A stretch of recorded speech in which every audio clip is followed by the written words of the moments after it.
kwamba jeshi la polisi kwa Morogoro kweli limemkamata huyu mtu anaitwa Omari Selemani Mwanamke. Kwa sasa ana miaka 60. Ila kwa wakati ule miaka 9 iliyopita wakati wa tukio hili alikuwa na miaka 51.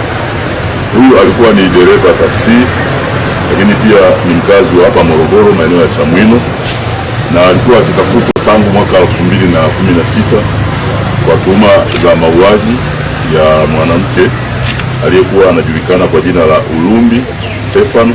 Kipindicho anafariki au anapotea alikuwa na miaka 61, mkazi wa Kibondo. Kwa wale waliokuwepo mkoani hapa, huyu bwana mama alitoweka, hakuweza kupatikana kwa kipindi chote hicho, kuanzia kipindi hicho mpaka sasa haikuweza kupatikana, na kini gari ambayo lilimbeba kwa mara ya mwisho kuja kuonekana likiwa na damu. Kwa hiyo kaa imesemekana kwamba amekufa. Kwa hiyo tukio hilo ambalo kwa wakati huo lilivuta hisia lilitokea mwezi Machi mwaka 2016 katika eneo la kijiji cha Kasanga Mashambani katika manispaa ya Morogoro, ambapo mwanamke huyo ilisemekana aliuawa na mwili wake haukuweza kuonekana mpaka sasa.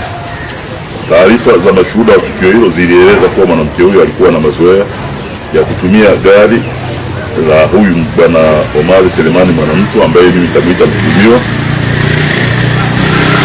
na alikuwa dereva taxi. Hii gari yake ilikuwa ni taxi na shughuli zake, na alikuwa anatumia gari kwa shughuli zake binafsi na matembezi, kutokana na hali ya yule mama kuwa ni mlemavu wa miguu. Kwa hiyo alikuwa mara kwa mara akitumia taxi kwenye matembezi yake.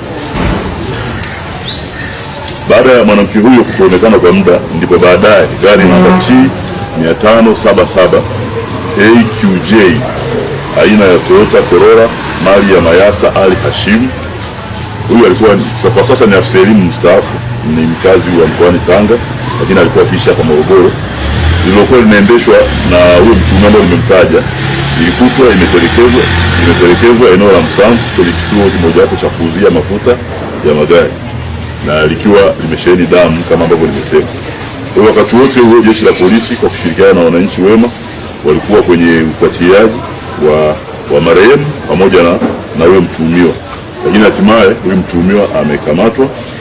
Lakini mpaka sasa Ulumbi Stefano ambaye ni marehemu hajaweza aidha mwili au yeye mwenyewe hajaweza kupatikana.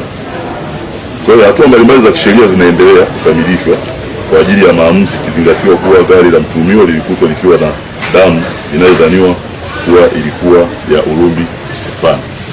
Kwa hiyo hapa mchakato wake ni mrefu kidogo wa uchunguzi, na ndicho hasa kinachosubiria. Huyu mtu tunaye kufanya naye mahojiano na kamilisha uchunguzi wa tukio la mauaji. Unajua kitu kimoja hapa ambacho kinathibitisha shtaka la mauaji huwa ni mwili wa mtu ambaye anasemekana amekufa, lakini pia kisheria huko muda ambapo mtu kama atasemekana amekufa na akapotea